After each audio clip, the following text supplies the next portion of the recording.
السلام عليكم ورحمة الله وبركاته. ازيكم عاملين ايه؟ يا رب تكونوا بخير. النهاردة ان شاء الله هعمل معاكم الكوستر الحلو قوي ده. ممكن تعمليه وتبيعيه، تعملي منه طقم وتبيعيه كمشروع. ممكن كمان تعمليه لضيوفك. ممكن تعملي ليكي ان شاء الله، يبقى شكله حلو جدا، هيعجبك قوي. معمول من خامات كلها في البيت، خامات بسيطة جدا جدا. تعالوا نشوف عملته من ايه، ان شاء الله يعجبكم. اول حاجة معايا قطع على شكل دايرة من ورق اللوح. انا استخدمت ورق اللوح، ممكن تستخدمي ورق كانسون او اي حاجة. معايا كمان الوان فلوماستر، ممكن تستخدمي الوان خشب. هبدأ اعمل مثلث بالطريقة دي كده من بداية الدايرة زي ما انتوا شفتوه كده بالظبط. وهعمل بقى بعد كده مستطيلات واظللها بتدريج الالوان بالشكل ده، وهلف كده على الدايرة كلها بنفس الطريقة. وصلت لنهاية السطر اللي قبل المثلث بشوية. هتشوفوا دلوقتي هبدأ السطر الجديد ازاي. هظلل برضو باللون الاسود بالطريقة دي.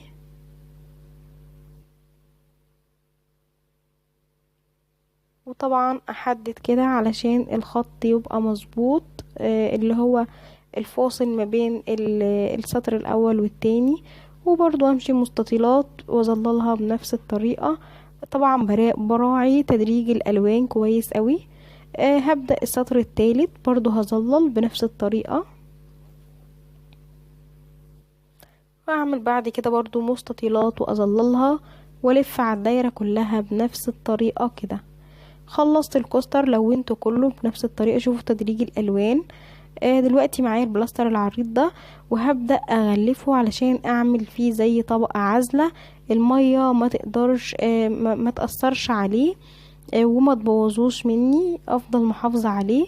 دلوقتي معايا كمان قطعة كرتون مغلفاها بستيكر، مش ضروري ممكن ما تغلفيهاش، بس انا حبيت يعني ايه اغلفها كشكل جمالي مش اكتر. هحط بقى دلوقتي شمع من كل الحروف وفي النص، وهحط عليها قطعة الكوستر واغلفها كده كويس. احط قطعة الكوستر عليها. طبعا قطعة الكرتون دي مش هتبان خالص ان شاء الله. بس كده كده الكوستر بقى جاهز معايا بأسرع طريقة وما بياخدش وقت خالص.